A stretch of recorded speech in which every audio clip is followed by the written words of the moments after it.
Ladies and gentlemen, welcome to episode 4 of our wrestling podcast. So without further ado, the following contest is scheduled for one fall, and today's topic, Underrated Wrestlemania Moments.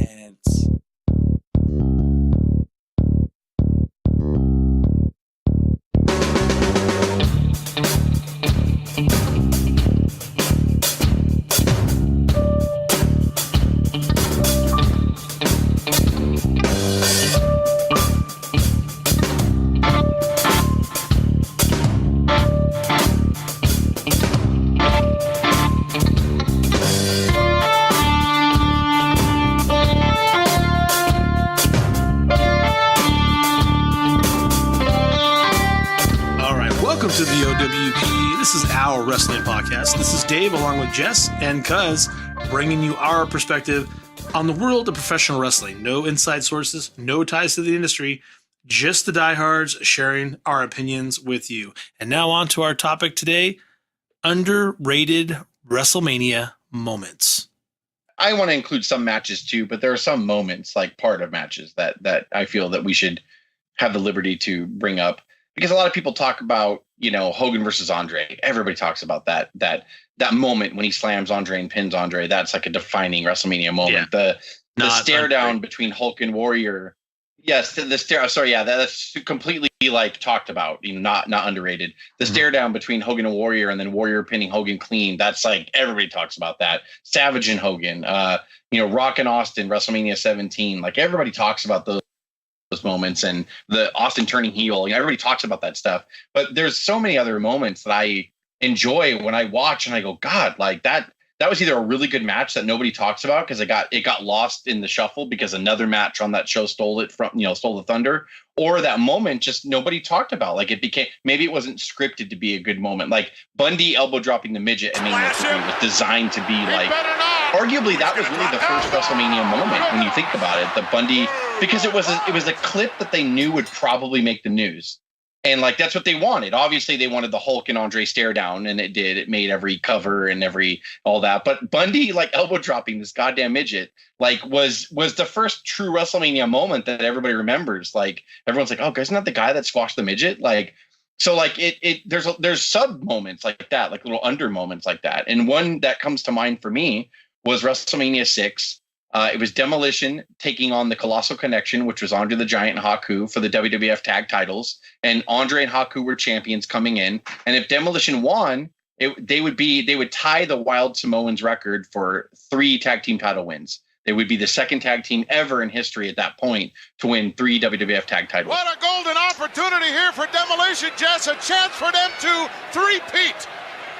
Become 3 times co-holders of the titles. For the World Wrestling Federation Tag Team Championship, scheduled three-peat. I don't stutter or anything. In the ring are the World Wrestling Federation Tag Team Champions, managed by Bobby the Brain. So earlier, I would say, I think it was late in 1999, late December of 1999, Andre and Haku beat Demolition absolutely clean to win the world titles. Andre just dominated both of them and dropped an elbow. I think it was on Axe, and pinned him. And everyone was like, what the fuck? Like, just happened right now. They just won the titles. There was a little juggling of the titles back and forth. Demolition was the made team, but like the Brainbusters beat Demolition right before SummerSlam 89, and there was a contract dispute with the Brainbusters. They ended up leaving the company. So I think that they wanted the Brainbusters to kind of hold it from the summer of 89 and lose it to Demolition at Mania, making Demolition really, truly only a 2-time tag champion. But I think with the contract dispute and the Brainbusters leaving, Vince still wanted to be like, well, let's get it off Demolition again, because Demolition ended up winning it from the Brainbusters because of that dispute. So that made Demolition 2-time tag champs. And then Haku and Andre won it like a month later after they won it for the second time to win it back. So I think Vince still wanted that play, one of Bobby Heenan's tag teams, to take it off them and drag it out to Mania and then have Demolition win it in a big moment.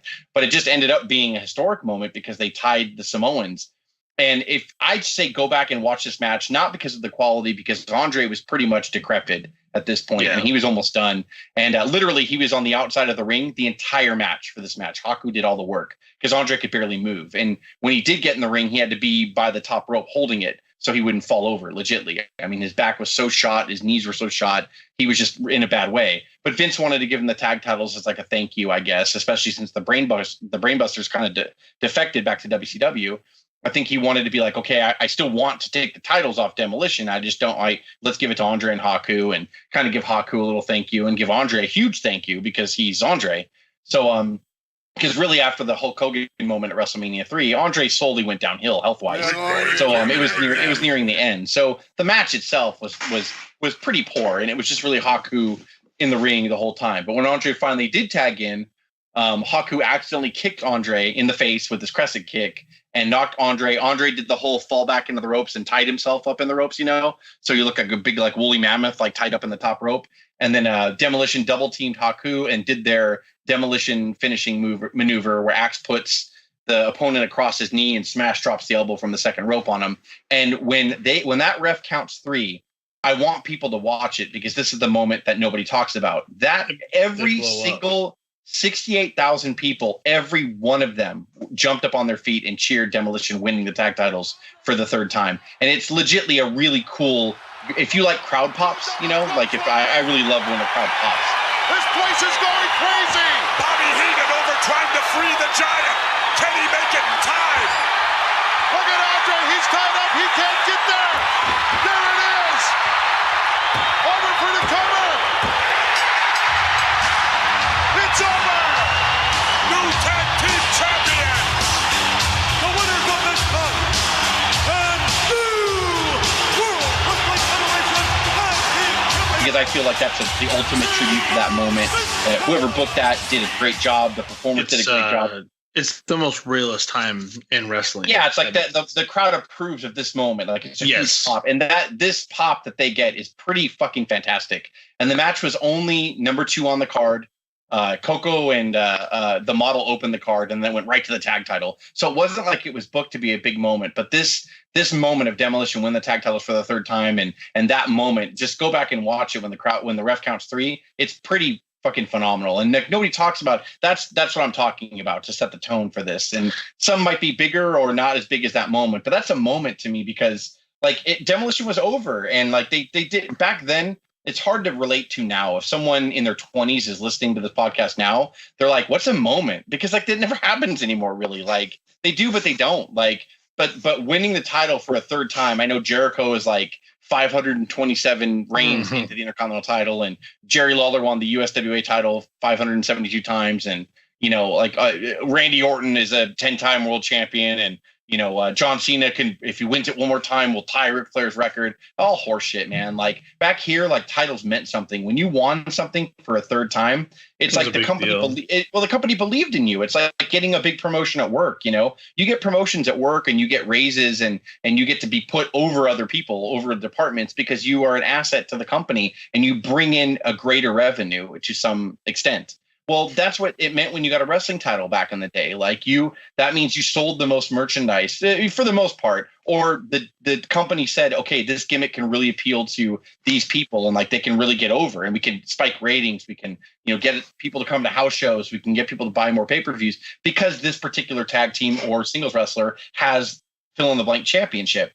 And that meant a lot. So to Demolition to tie the Wild Samoans record, like was a really big deal. And it was talked about. Ventura and Gorilla talked about it. And I think it was talked about a little bit on Superstars of Wrestling leading up to it, but It wasn't like, now they hype it, they'll have a 2-minute video package of it, but back then it's funny. It's ironic. Now we have the best video packages ever for just flavor of the month product right now. Just to build up. Yeah. Yeah. Just to build up for the 2-second match you're going to see. Yeah. The 10 you talked about merch, Jess, and it's kind of funny because back in those days, all you had was like Demolition across your shirt and their faces.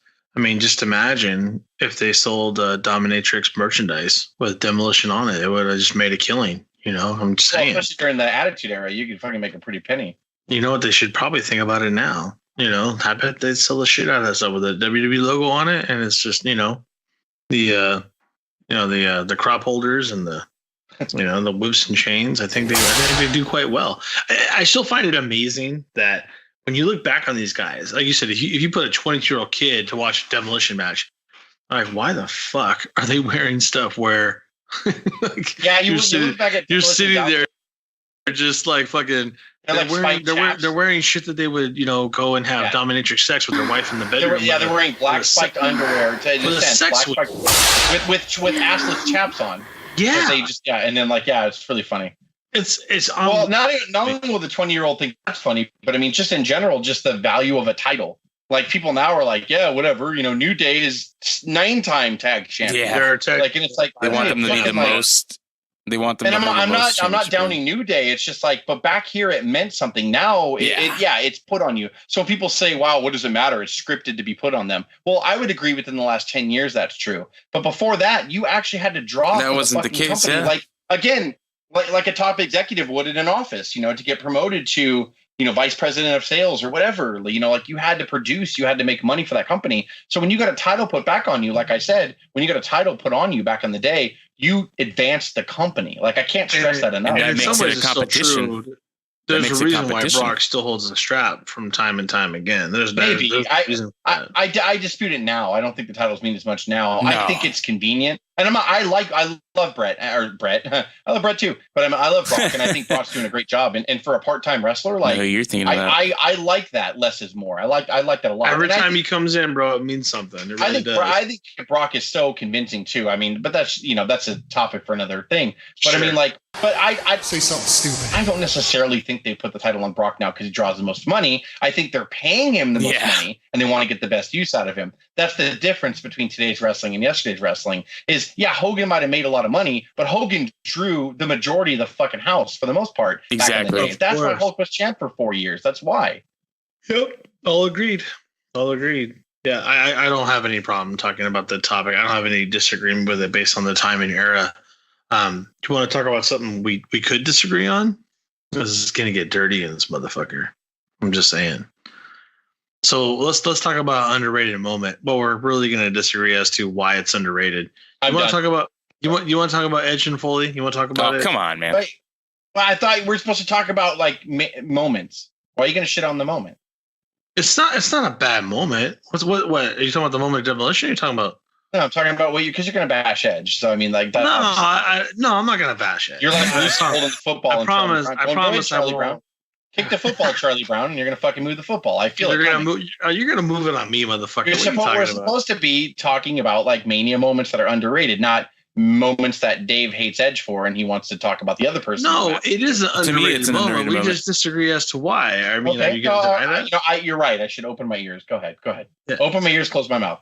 So no, open your mouth. Is that actually possible? I'm just like, no, it's not. But go ahead.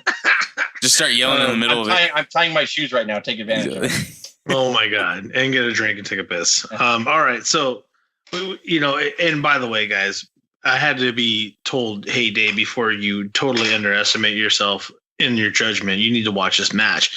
When I watched the match, it's WrestleMania 22. We're talking about Edge versus Foley. You don't call it no holds barred. Basically, a no DQ match, just fucking out everywhere in the world. Any weapon counts, everything goes. And I have to tell you that I was absolutely intrigued. Edge had great, he had this way about him. It was different from when he would come into a regular match. He looked possessed. He looked like this shit matters. Like he looked angry the entire time coming into it. I'm not a fan of his pacing, but it's kind of weird. But Jess can talk about why that matters, or if that doesn't matter, and I'm making a big deal out of nothing. But there's just weird stuff about Edge that I don't really appreciate. But and then Foley comes down, and he's Foley, and he's great, and he's a lump, but we love him. And you notice that he looks like he's put on a little extra poundage in the last week. You can't figure it out. Is he wearing an extra shirt? What's going on? What happened? You're trying to figure it out. And all through the while, just to give you a recap of the match, and I'll miss some spots, so you guys need to pick up where I left off. But one of the things that I absolutely loved was Edge went ahead and speared Foley, and he just starts writhing in pain. You're like, what happened? What's going on? I don't get why it hurt Edge more than it hurt Foley. He speared him really good. It was an excellent spear. Edge is looking to end this matchup quickly this early on. He hit it, the spear. Edge hit the spear.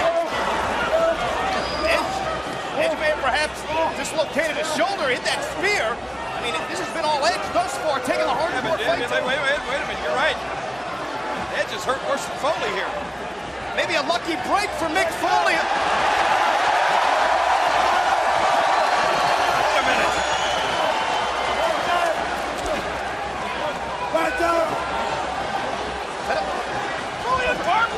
And all of a sudden, Foley gets up, takes one shirt off, and starts unraveling barbed wire from around his entire torso and says, "This is why. And by the way, I'm going to take this, I'm going to wrap it around myself, and I'm going to beat the shit out of you with it." I mean, that's just one aspect of the match that people tend to forget about. And you're like, oh my God, this is absolutely brutal. And then you have the bat. Well, I don't mean to interrupt, but can I go, please? Go ahead. It's called, and I'm not talking to you, I'm talking to people who are actually puzzled by this moment.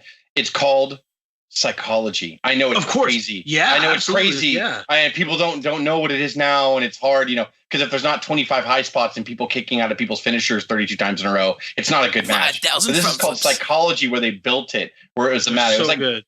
It was like Bret Hart putting the metal pan on his chest when Goldberg speared him in WCW, which I'm sure where they kind of got inspiration from a little bit on that. And where all of a sudden Goldberg's not moving and you're like, what? Goldberg just speared the shit out of him. How did that happen? And Bret gets up and lifts his shirt up and there's a metal pan That's fantastic. It's hokey, but I mean, it makes sense. It's again, you got to kind of suspend disbelief. But he was able to humanize Goldberg without having a real match with him. And it was the similar thing. Go on. I don't want to take up to it. Oh, no, not at all. Psychology. So it falls on so many deaf ears nowadays. It's like, man, like they did do death-defying spots, but really, but they had like 4 or 5 bright spots in the match. But for the most part, it was a thumbtack match. It was a trash can match. There was, and honestly, that was the only hard spot that Edge took, in my opinion. Like Foley took the stair shot. Foley took the lit up table shot. Foley was the one that got burned. Foley was the one that got cut and ripped and bled to shreds. Foley took a lot of that. What are you labeling right now? Are you labeling this match as like an uncelebrated match, or the final moment? The final moment you mentioned. It's hard to say, because when I watched it, there wasn't one spot to me that was, wow, that's the great portion that's entirely underrated.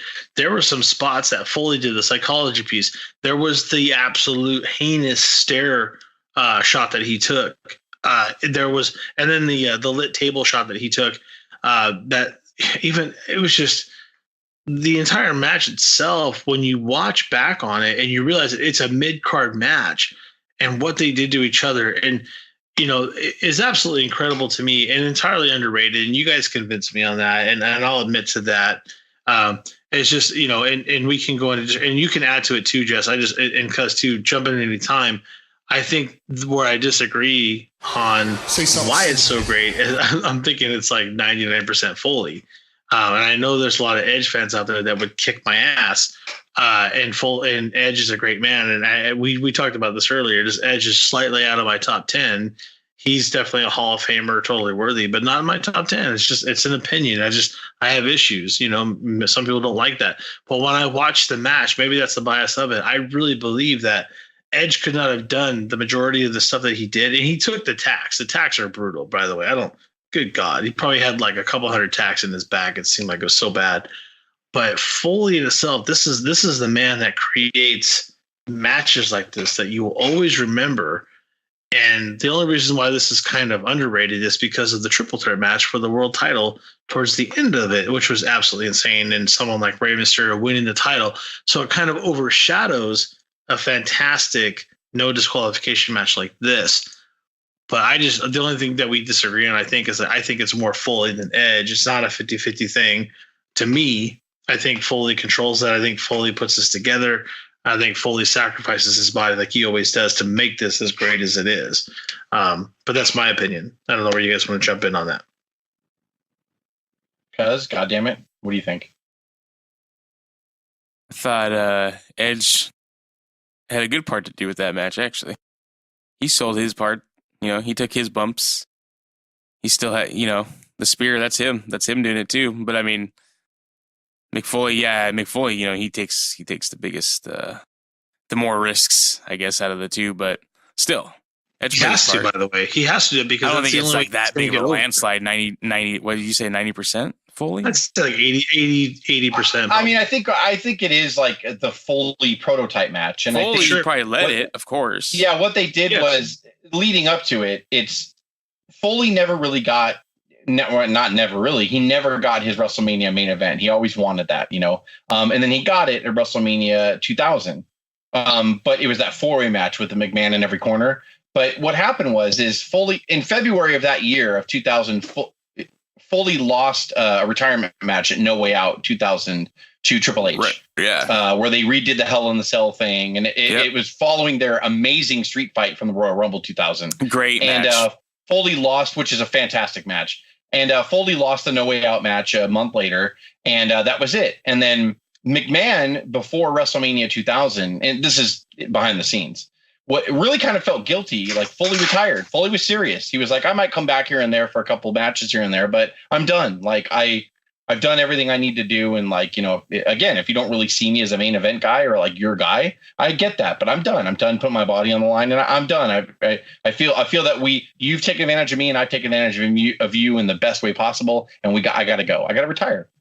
So they did. Vince agreed. And then Vince had second thoughts. Like, I really feel bad that Foley never had his Mania moment. So they booked the 4-way. And then Linda McMahon in storyline came out and said, I'm going to be, Shane, you're in Big Show's corner. Stephanie's in Triple H's corner. Vince's is in The Rock's corner. So I'm going to be in someone else's corner. I'm going to be in, and not Cactus Jack's corner, not Mankind's corner, not Dude Love's corner. I'm going to be in Mick Foley's corner. So they brought him out as like, first ever, he was Mick Foley. He was always the other guys that I mentioned, but he's Mick Foley this one. But he didn't really know until like a month before that he was going to be put in the match. So he really got super out of shape between No Way Out and that, which is only like a month and a half. But he must have really carved the fuck up in a month and a half, because he cut his hair short. He didn't want to be Mick Foley, or he didn't want to be Cactus Jack anymore. He cut his hair short. He was just going to be Dad, Foley. Really, that's what he's just going to do. He's going to retire and go off in the sunset. And so they coaxed him to come back. They gave him a great Mania payday and said, you're going to be in the main event. You'll actually get your dream. Well, he was so out of shape that there's a particular spot where he puts, I can't remember who he put on the table. I think it might have been The Rock or Triple H. It was Triple H, I think. And he was supposed to jump from the second rope on the corner and jump onto the table on the outside. Yeah, I think it was. But he was so out of shape at this point that he fell like a foot short, and his wrist barely caught the table. And he said in his book that he was super ashamed of that, because here he gets this chance to wrestle his only WrestleMania main event, and he fucking shows up out of shape, not looking like himself, and he falls a foot short on a jump that he would have made like a year ago. So it always haunted him.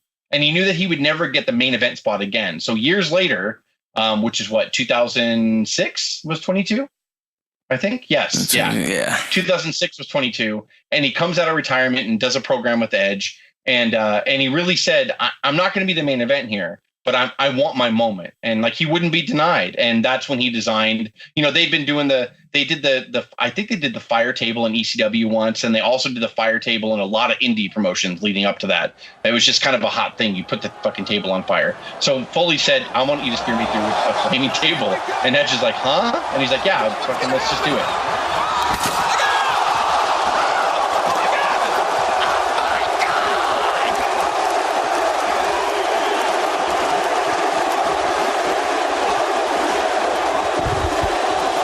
Like, that's my moment. I want that to be. So not only did that, like Dave said, they have like really good other moments where like Edge speared him, but Edge got hurt, and you're like, why is Edge hurt? And he takes the barbed wire out from around him. That was a great moment. Him putting the barbed wire around Sacco and sticking it in Lita's mouth, and Lita blading her mouth was fantastic. Lita bladed her lip. Sure. Make it look like it was awesome. Like that, there's so many great moments in that match. On top of it being a normal hardcore match, they added, and then the flaming table at the end where Foley was on the apron on the outside, and then Lita lit the table on fire, and Edge speared him through the middle ropes and did all that and pinned him. So it wasn't about winning for Foley. It was about being, I wanted my moment. I wanted my WrestleMania moment. And unfortunately, a lot of people don't talk about it to this day, but to Foley, that was his kind of cap on his career. I think he did come back one more time, was it? Oh no, WrestleMania 20 had already happened at that point. So yeah, that might have been his last. He fought Flair, I think, in 2006 of that year. I think at SummerSlam, right? And I think that was Foley's last ever WWE match. Like, he would just come out every now and then to do a match or whatever, and just leave.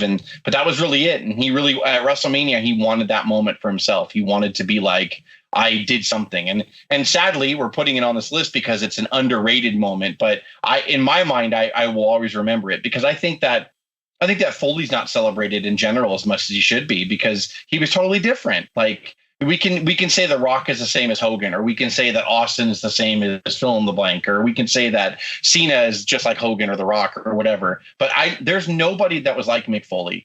And Mick Foley was so smart and so intelligent, and he was just a goddamn good professional wrestler because he loved the sport and he loved the psychology of it, and he just loved telling stories. And I think that those people I cater to those people, and I hold those people near and dear to me because like that's why I love wrestling. So it doesn't matter if he's a Rock or not. He was never The Rock. He was Mick Foley. He was Cactus Jack. He was Dude Love. He was Mankind, and he did the most creative stuff I've ever seen ever. Since I've been watching wrestling since 1987, I haven't seen really many other people that have been like, God, that was like, he made that moment. He forced it in a good way. Like he forced it. Like that's just because he's that good. Like, I don't know. I mean, many people can't say that. Mick gets knocked for his physical, his actual physique or his lack thereof. He gets knocked for his lack of athletic ability. And a lot of people just want to turn their eyes from that. I don't want to watch this. And what they don't, like to your point, Jess, the understanding of making a great story come to life and doing things that no one else is willing to do. While there's a lot of wrestling diehards out there, like those kind of matches are just ridiculous or over the top. They're dangerous. But when you look at that match, it wasn't as dangerous as you think. It was actually pretty safe, and it told a pretty good story.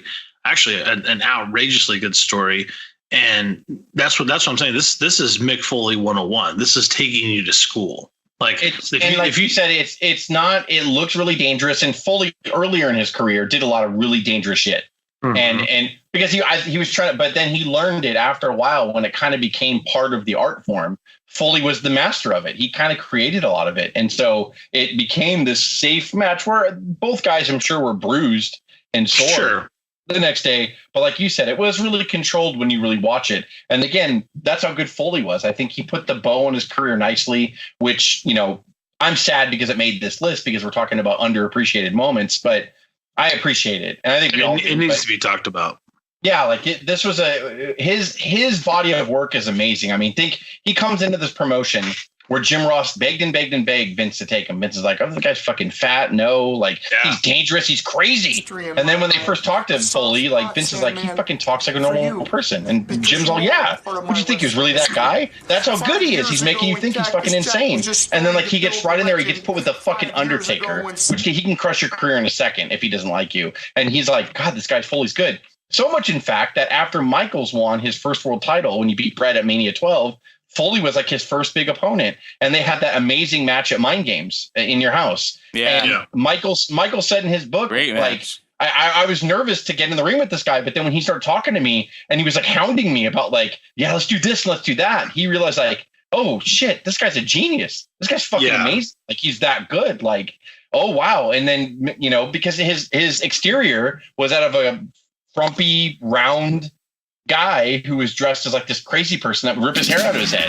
And like he's not Sabu, bro. He's not Sabu. He actually has the wrestling acumen, Yeah, and actually I agree with that 100%. I know a lot of people love Sabu, but I never saw anything special about him outside of him actually almost killing himself for somebody else every time. Exactly. Like you can go on the internet and see how many flubs Sabu had. And some people like that, and they like that recklessness to wrestling, and they like that, he just was so improv. But I'm like, Or you can go with somebody like Mick Foley, who actually knew how to tell. I'll take Cactus over Sabu every time. Who did that violence, but he understood, like, I got to tie it in somehow to the storyline. I got to make it, a part of it. It has to make sense. But I got to accentuate my other guy. It's not about just me bouncing off the ropes and jumping off a chair into my opponent, which Sabu made it all about him.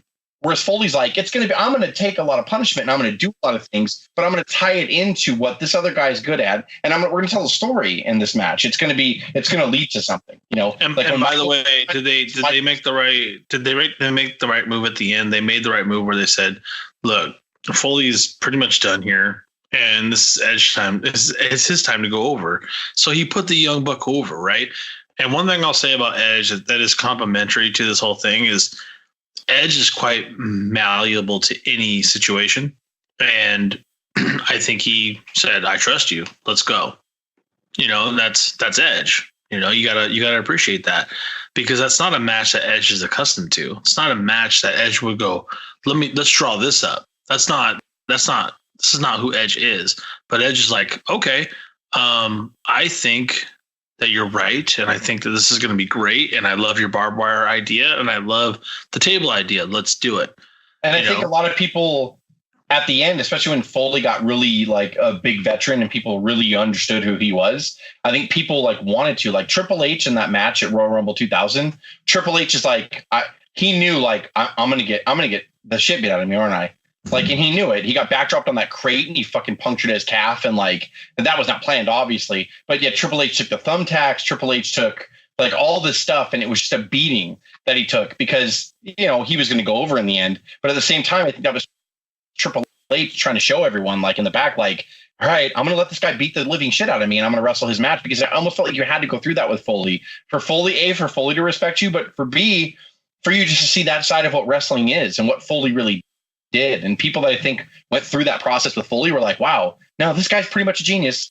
Like, he pretty much is fantastic. Like, he knows what he's doing in here. Like, and that's, I think all those years later when Flair finally wrestled Foley, I think Flair finally got it. Oh, he is pretty good.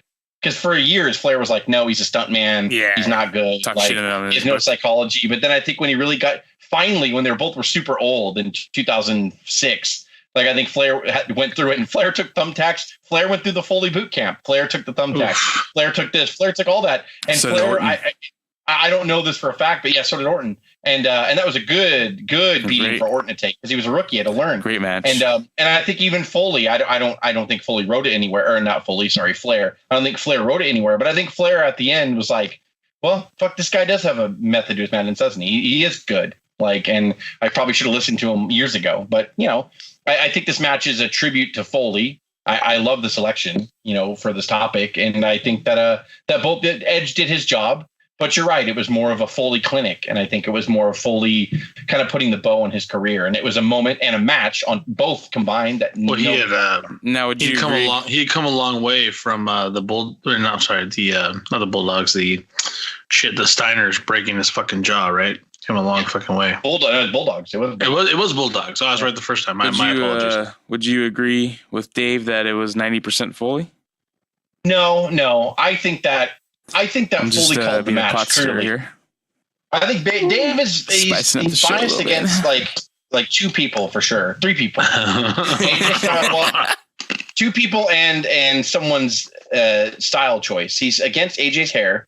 He's against Braun Strowman, and he's against Edge. Those three people. I said AJ's hair should have its own Instagram. How is that? And you were clearly mocking his hair, Dave. You were clearly mocking. Bro, it would have 2 million followers tomorrow, more than the network. I swear to God. I mean, it's ridiculous. I don't understand how he keeps. That's true though. But I don't know. Like, before he got to WWE, he had long hair before, I thought, in TNA. No, it didn't look ridiculous. It didn't look ridiculous like this. It's weird. He has to carry a flat iron wherever he goes, bro. It's a lot of work. No, I bet, like, the makeup ladies, I bet he sits in the chairs, like, you see all the divas on their Instagram account going, "Thanks, Catherine, for the good makeup." I would love to see that. Thanks, Catherine, for the good flat iron. That shit needs to make it onto a Divas episode like tomorrow. Now, AJ sits down, he's like, Karen, do your worst or best, or whatever you feel like doing. Speaking of WrestleMania 2000, that you were talking about the Final Four match. Is this your moment, Cuz? Are you nominating a moment right now? Yeah. God damn. I was going to say, because we're on that. I actually want to go back to WrestleMania 22, right? What happened? Yeah. WrestleMania 22, yeah. There's a match there I want to go back to, but since we're on the Foley, we were on the Foley Final Four match. There was another great match that happened that year that was underrated. Angle defending the European and Intercontinental Champion in a 2 out of 3 falls match. The Eurocontinental title. And Jericho. One of my favorite matches. Yep. One of my favorite matches of all time. That was good. That was actually another match that nobody talks about. Because really, overall, I think WrestleMania 2000, besides the TLC match, was kind of flat, like, for the most part. Even the Four Corners match was It was good. It was all right. And Triple H broke the record. Heel had never won a main event in WrestleMania history up until that point, and Triple H won. So he was the first heel ever. Funny it was him, huh? So, but honestly, like Triple H earns it. Time to play the game. But no, I agree with you. I think that a lot of people don't talk about the triangle match, and it was awesome because it was the year 2000, and Jericho had come from WCW in '99, and Benoit just had came over 2 months before. Yeah. Like Benoit was new. They hadn't even really flushed his character out of him yet, if they ever did. But you know what? You know what? To me, to his testament, I remember it big time because of the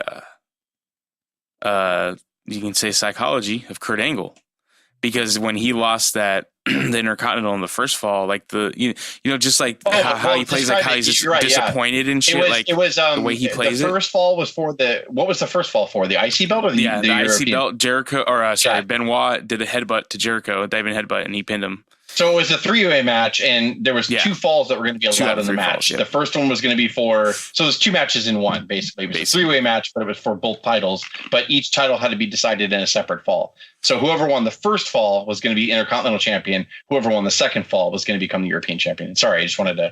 It's just you're pissed. It's incredibly interesting, honestly. No, it's great. But no, I'm just saying, like, Angle, like, to me, like, that's what makes me remember, what sticks out to me, why I remember it.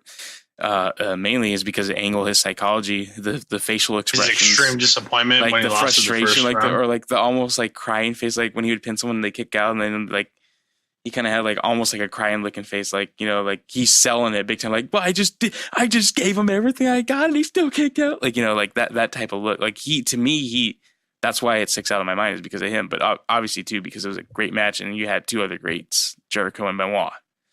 But like that's what sticks out in my mind personally. Benoit now up top. Oh boy. Jericho down. Benoit just hit that headbutt from the top. Will they wait?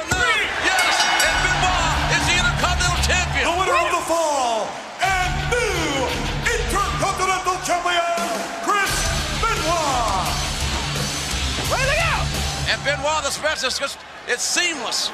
There's no interruption here now that the Intercontinental. There's just so much talent in that match. And I think, to your point, I think a lot of people don't understand. And again, I'm a homer, so you guys have to cut me off and say, Dave, shut the fuck up. But I'm a homer for Angle. We talked about this earlier. I'm a big time homer for Kurt Angle, but he is a great collegiate wrestler and a great catch wrestler. He can do anything in that ring, right? So he was easily adaptable, learned a lot of things quicker than any other person out there, and got onto the scene really fast. But there's a lot of things when, like you said, when you get that 2 count, he kicks, and Angle's got that emotion, like, oh my God, how did he kick out of that? Like, Angle can sell that better than just, I don't want to say anyone, but Angle is one of the top sellers of those kind of moments. Yep. And he's a wrestler. He's a collegiate wrestler. He's not supposed to have that kind of emotion. It doesn't work that way. He would just go back to work. But Angle somehow either listening to somebody or figuring it out on his own. More than likely, he probably listened to someone, hey, you need to sell this. And he was able to understand that. That's the kind of stuff that he might have gotten told that, but you can't really teach that. And that's where Angle I'm telling you, man, you want to talk about underrated people. He's in my top 5, but I guarantee you he's not in a lot of people's top 10. And I can't understand that because he had everything. He had the agility. Which is ridiculous because, on a side note, I believe, and this is like a lot of people will be like, you're insane. But if you're going to tell me that someone has beaten Ric Flair as the greatest in-ring performer of all time, and it's not Shawn Michaels, I say it's Kurt Angle.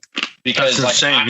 When you think about that, I like Michaels. I talk a lot of shit on Michaels now. My problems with him, but I have to give him his due because Michaels is pretty incredible. But I think, the type of wrestling I like to watch, I think the person that has been better than Flair, and that's a hell of a statement to say. I mean, Ric Flair said one now that is Kurt Angle. If someone's gonna say, like, who beats Flair as the greatest wrestler of all time, my answer is if you have to name someone, you can't say nope, it's still Ric Flair. You can't say that. You have to name someone. It's not Shawn Michaels that'll come out of my mouth. It's Kurt Angle every time. Like, because I think he did. I think people like to discount what he did in TNA, which I think is nuts. because it's about someone's body of work, and he put young guys over there and adapted to young Desmond Wolfe, who is Nigel McGuinness. Did I say his name right? Yeah. Those two, if you go back and watch that match in TNA, he was Desmond Wolfe in TNA, and he fought Kurt Angle. Their first match out was a fucking classic. It was insane. And that is Angle adapting to a different style, a British style, and a younger style of pro wrestling. And Angle hung right in there with him. And Desmond Wolfe / Nigel was super talented, was like a talent on his own level, like for the most part. But Angle adapted to that indie style. He adapted to AJ style. He adapted to Samoa Joe style. Like, he did all this stuff. How in the world that you can say that like Angle's not up there, right there with Flair? If you want to put Flair and Michaels on the pedestal, I say like you have Angle pretty much like if you have a statue of a pedestal and you have Michaels and Flair standing at the top of it, you have a stone statue of Kurt Angle grabbing both their ankles to pull them the fuck off that pedestal. Because like I think he's that close. I think he's that close to them. Angle avoided that headbutt. And Jericho springboard moonsault. No, wait a minute. No, wait a minute. No. Jericho has won the European title. The winner of the fall. Wait a minute. And new European champion, Chris Jericho. They've screwed an American hero here. But anyway, I like the choice because we were talking about the Foley. You had to go through the Foley House of Hardcore, right? You were Edge that went through that grind. You were Flair. You were Orton. You were Triple H. They went through the House of the Foley to earn their hardcore badge. I think that this was the WWE House of Hardcore in the sense of not hardcore wrestling, but you had Benoit, who for a long time people were like, he needs to go to WWF. He's got to. He's like the best wrestler. For a long time, people were saying outside of WWE, like this guy named Chris Benoit who wrestles in Japan, and then he came, he dabbled with WWE. He's like the best. He's the best wrestler in the world. Like, he's that good. People regarded him for a while, Benoit, as the best wrestler in the world. And Jericho was another guy who was in Japan, in Mexico, who was like one of the best in the world. So they go to WWE, and Angle, who only knows the WWE style, and it's a tribute to how talented Angle was, Angle put them through the WWE House of Hardcore because he's like, you have to learn how to work on our level. You have to have a big personality. You have to have broader moves because we're flashy. We're a show. And that's not necessarily a bad thing. And Angle put them through that. So it's a good selection by Cuz this match because he put two of the best wrestlers in the world that the indies are raving about, that Mexico loved, that Japan loved, that WCW held, dear to their hearts for a while.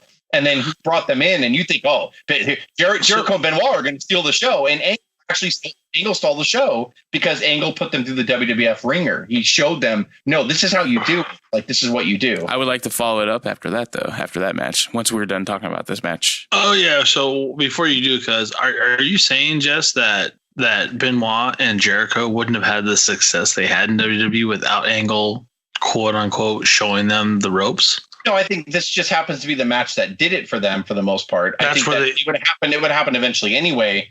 Because when they had this match, it was like a no-brainer. This is how you have to do it. Benoit and Jericho, ironically, were the tag team that beat Austin and Triple H the night the Triple H was quad. But that was a WWE milestone for those two because they put them over that night, and it was like another graduation. Jericho went through his hardship. There was a while where Jericho was actually wrestling really bad in WWE. Because like they were really putting pressure on him, and I'm not saying that's right all the time. They built him up. They built him up pretty high. Yeah, well, but Vince would break you down like the military just to build you back up his way, And I get that works for some people, and I'm against it with some people for sure. But that's what they did with Jericho anyway, and they kind of did it with Benoit to where they like. But then when Paul Heyman started writing and they put him with Kurt Angle, all of a sudden you had magic, which stems from this match in 2000 because Benoit and Angle didn't end up wrestling until later. Like against each other in the SmackDown, brackets, like 2003, 2004, like somewhere around that. So like it opened the door for a lot of them. I think they would have had the same success, but I think that it just happened to be Kurt Angle was part of this moment that put him through. Kurt Angle only knew the WWE way. And it sounds totally ridiculous, but when I finally got back into wrestling hardcore was when I actually watched. It was a SmackDown, I'm pretty sure it was SmackDown just Tuesday or Thursday at the time. And I turned it on and I happened to run right in the middle of a Benoit Angle match. That's what did it. I mean, that's what tells you watch that and you're like, this is fucking good. I don't even know the story. I don't even know what's going on. I'm watching these guys in the ring, and it's just so fluid. It's just magic, and that's the kind of stuff where you're like, anybody who flipped the channels and saw that, there was a good chance they were going to leave the channel there, and that's the kind of stuff. That's the kind of stuff that's powerful when you watch two people like that in the ring. So sorry, go ahead. Yeah, go ahead. Well, that's why when you watch Angle and the way he moves around all decrepit that he does now, that's why. That's why you watch any Angle match. We're just every part of his body, his fingers, his arms, his legs, like now are almost atrophied because and that's why we're disappointed. I don't say we're disappointed. We're just like, oh my God, can we please just let him go out to pasture and be an agent and be a Legends contract and be on TV? And I would love it. You put Angle on TV with me, he can be on TV all day and he can carry it. God, can you just big show him out, please? Just get him out of the ring. Yeah, get him out. Like, and that's going to happen soon. Yeah. And this whole, when they're doing this whole venture to WrestleMania to have the final match, in my opinion, it's like, thank God, because I love Angle and I want to put old Yoder down. I want him to be around for a long time, bro. I want Angle to be around forever. I want him to be that guy that where I'm old, he passes. You know, I want to see that when I'm like 80 and he's finally gone. It won't happen, but I just, I feel like he's given so much to the wrestling fan, and I also feel like it's been taken for granted by a lot of people. Does that make sense? Well, because he went to TNA, which is the only place you could go. It was not even what WCW was back in the day. You go to WCW, which on the other side of the United States was not as big because Vince was always bigger for the most part, but like had a big audience, and it was a national show.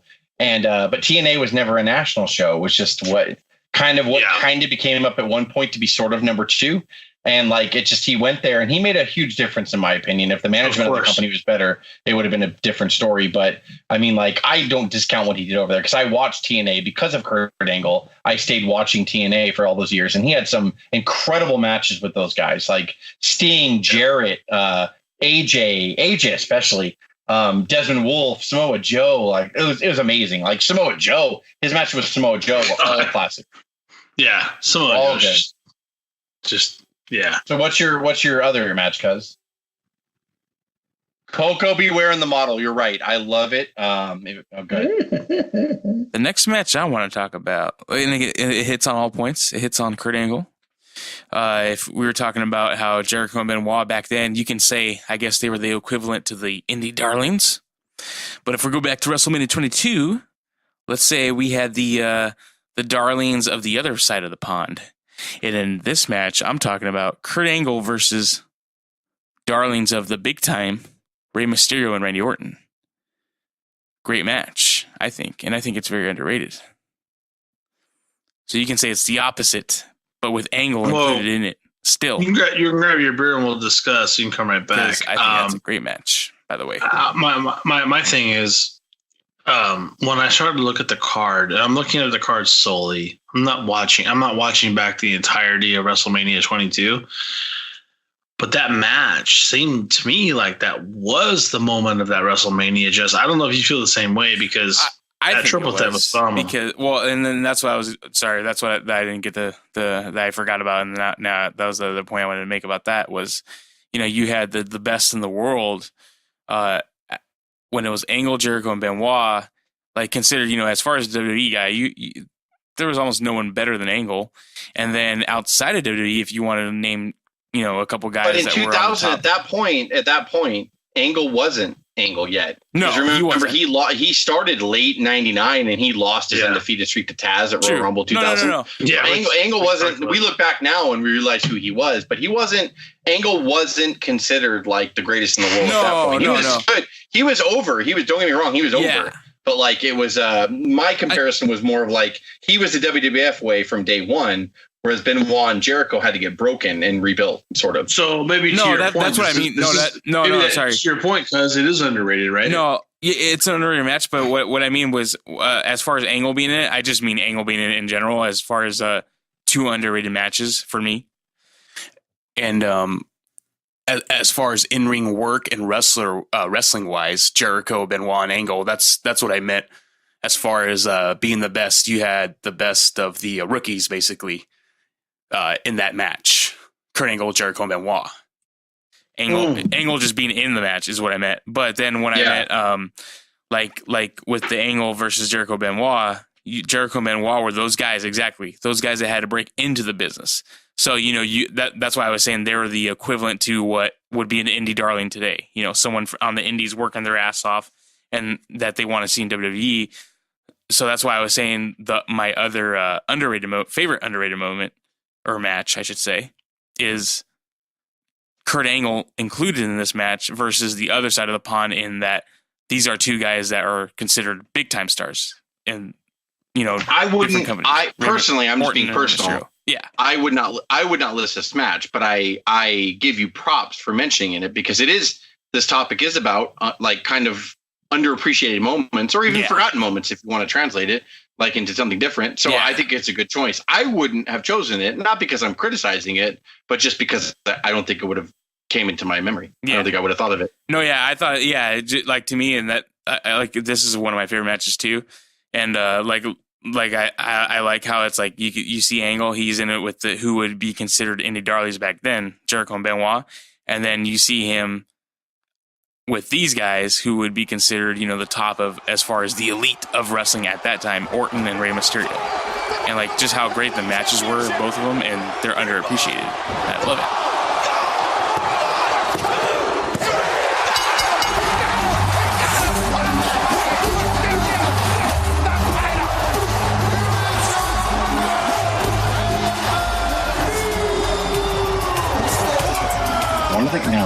Who's in my thoughts here?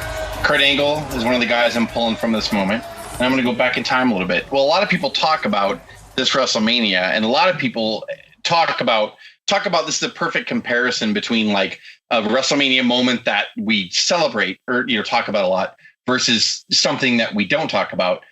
WrestleMania 20 was known for Chris Benoit and Eddie Guerrero celebrating at the end of the ring at the end of the night, with Eddie Guerrero with the WWE Championship and Chris Benoit with the World Heavyweight Championship. And it was a celebration in the sense of they both came from, indies. They came through WCW. They left WCW before the ship totally sank, because they knew it was going to sink. And they didn't sign with WWE because they had nowhere else to go. They chose to leave. And that meant a lot to Vince. And they had to learn the WWE way, and they had to figure out, Eddie Guerrero rose above demons, and all that stuff, drug addiction and all that, and came out better on the other side for it. Benoit had to learn. He was, like I said, he was regarded as the best in the world at one point, and everybody, was like, Benoit needs to, God, he's better than everybody, but he had to learn the way. He had to learn the WWE way. And this pay-per-view, WrestleMania 20, was known for that celebration with the confetti falling, both guys hugging, getting emotional. Nobody talks about it now because of what Benoit did. So nobody can really talk about it anymore. But nobody really talks about the moment I want to talk about was the matches that were leading up to it. I think people would be talking about the three-way match with Benoit, Triple H, and Shawn Michaels as one of the greatest of all time, because I believe it's the greatest WrestleMania triple threat match, because I know, Cuz, you just talked about a triple threat match, but this match was probably the greatest WrestleMania triple threat match ever, including better than Daniel Bryan, Batista, and Randy Orton from WrestleMania 30, which was really good as well. But this match was really if you go, they can't talk about it anymore because Benoit's part of it and Benoit won. But if you go back and watch this match, what a fucking amazing triple threat match that was. It was fantastic. And when I say the three people that are in it, you would not expect anything less. You talk about Benoit, you talk about Triple H, you talk about Shawn fucking Michaels.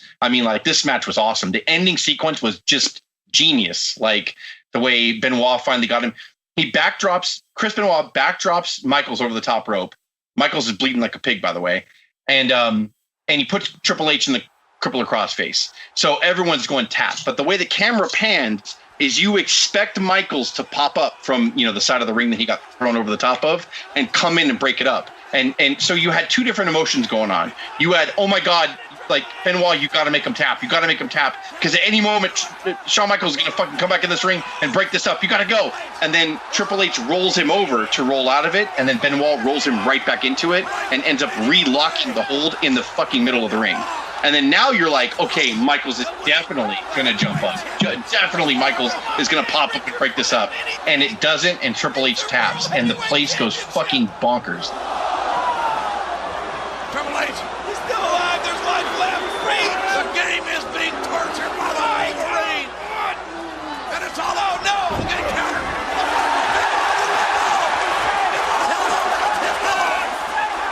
Benoit's torturing the champion with the crossface. Triple H tap out. There's got to be something that can be done. Something, anything. The title's on the line. Benoit ripping and tapping.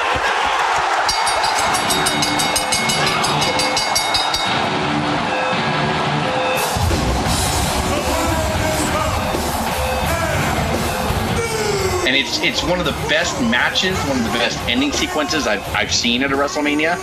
And so I take that match for my underappreciated moment, mainly because of what Benoit did. Nobody talks about it anymore. But I want to put it in the same arena with earlier in the night, Eddie Guerrero defended his WWE championship against Kurt Angle in a match that nobody talks about. And the ending of this match is so fucking creative, and it fits Eddie Guerrero's storyline and his character so well that, like, I can't believe nobody talks about it. It's when they had a really solid match that told a really good story anyway. But the ending of the match came when Benoit, in the last 5 minutes, Angle kept locking on the ankle lock to Guerrero, and Guerrero would just barely escape, whether it's get to the ropes or whatever, or kick. He would kick Angle off, but it was out of defense. It was out of like, I'm fucked, right?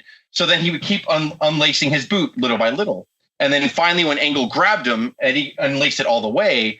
And then Eddie flipped Angle on the outside of the ring. And then Eddie finished unlacing the boot 100%.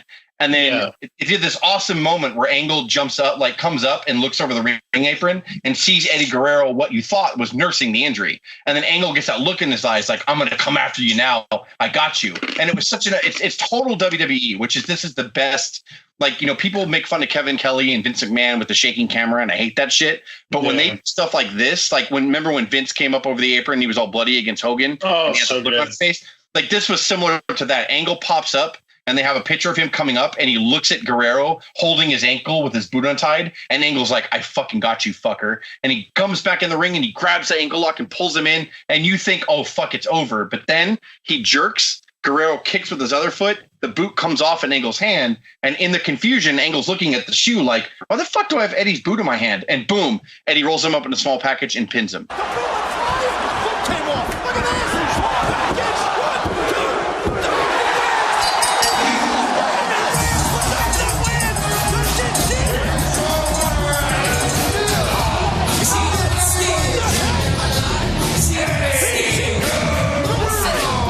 Which is completely like a creative finish, but it's total Eddie Guerrero. It's completely his character. And the whole time, everyone's thinking, "Oh, he's unlacing his boot because his ankle's swelling."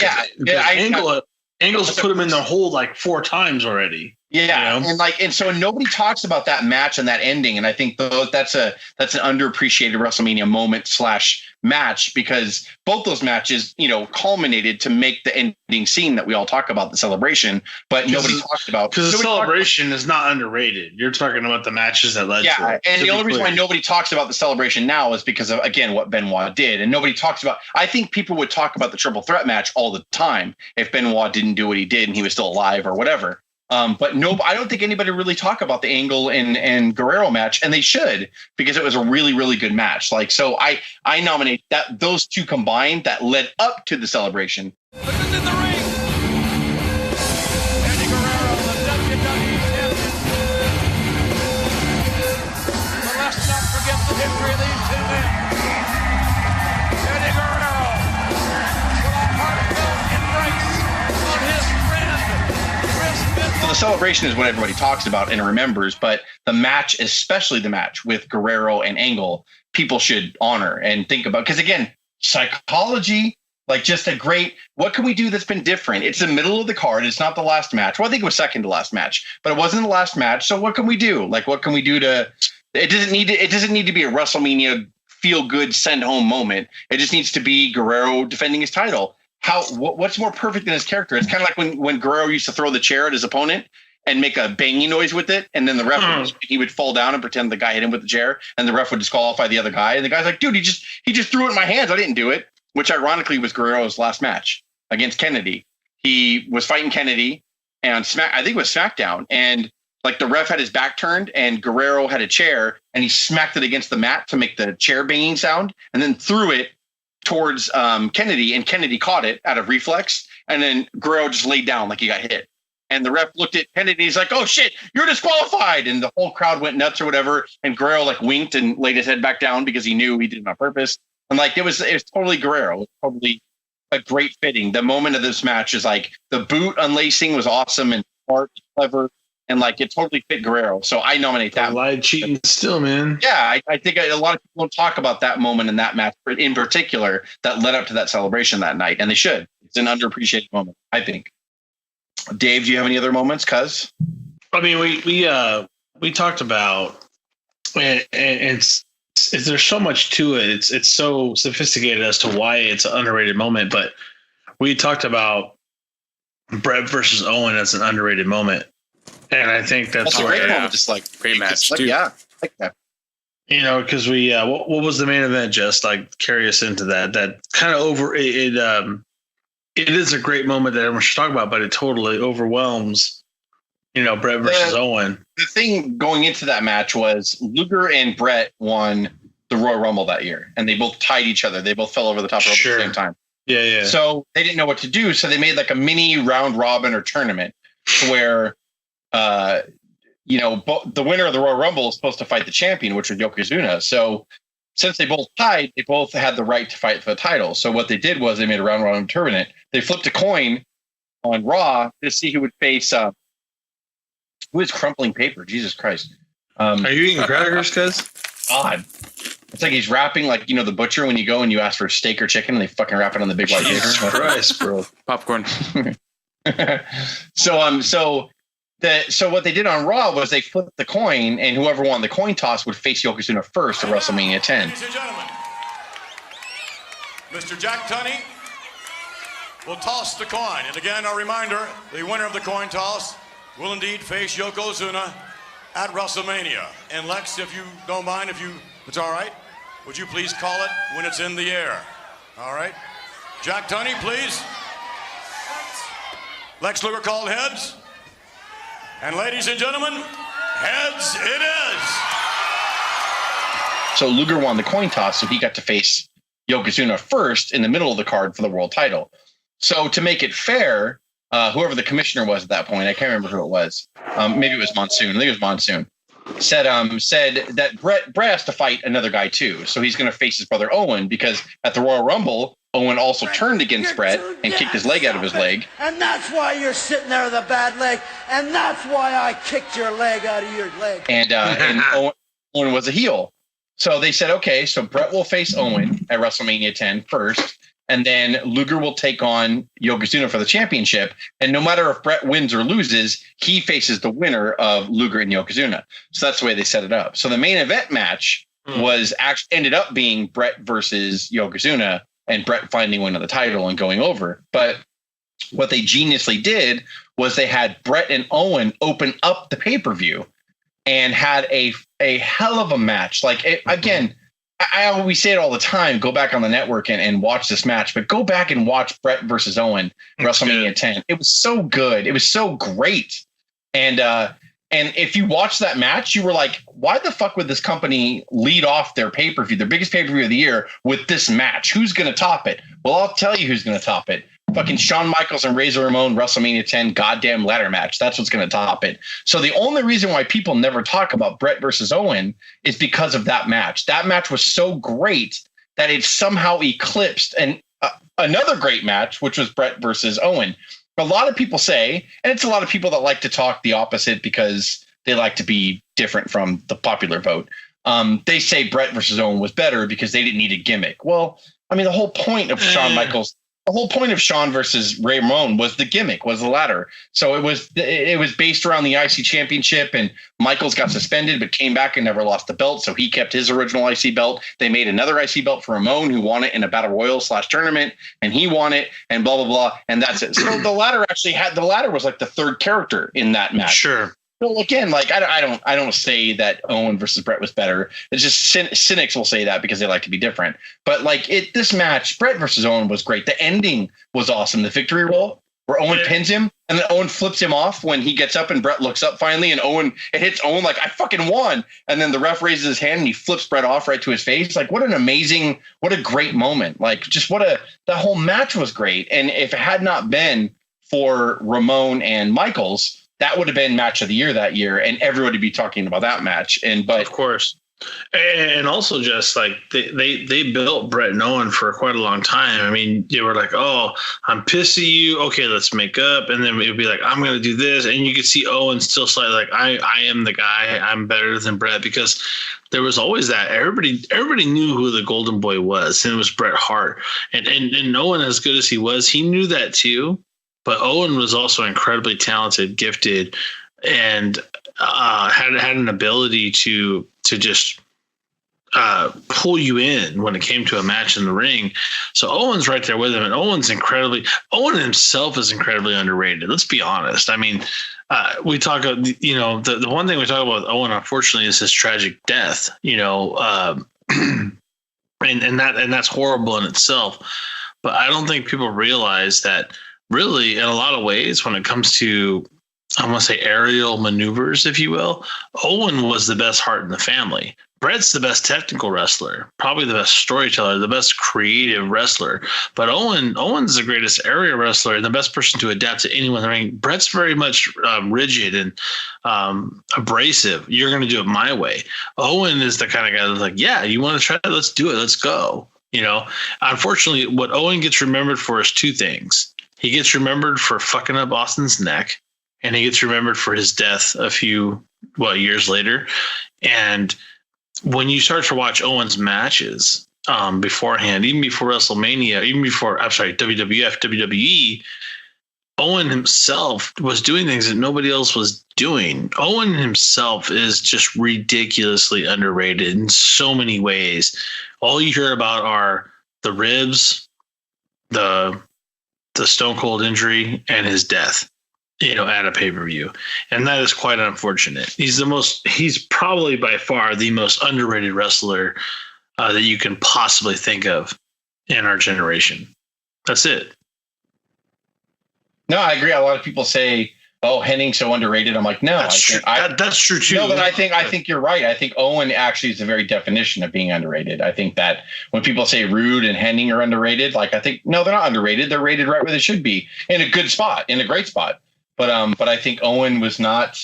Yeah, the way he died, unfortunately, sucked, and that is what defines him. And then his goofy stuff, like, I kicked your leg out of your leg. And, Owen did a lot of goofy stuff like that, where he kind of flubbed a little bit here and there, which kind of reminded you that Brett was the best wrestler of the Hart family. But I mean, like, Brett took it more serious, right? Yeah, Brett took it more serious and was like a little bit more of a surgeon when it came to that. But when I still tell people to this day, if you want to see, in my opinion, the two best 5-minute matches you've ever seen, like, so when wrestlers now complain, after my entrances, I only got 5 minutes. What am I supposed to do? Okay, let me tell you what you're supposed to do.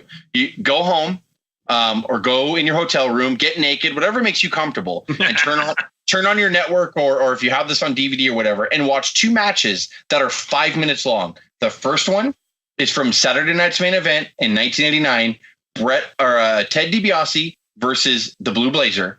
It's a 5-minute match. You watch that match and you tell me, you point out a flaw in that fucking match. And Owen was involved, and DiBiase was too, and DiBiase's great.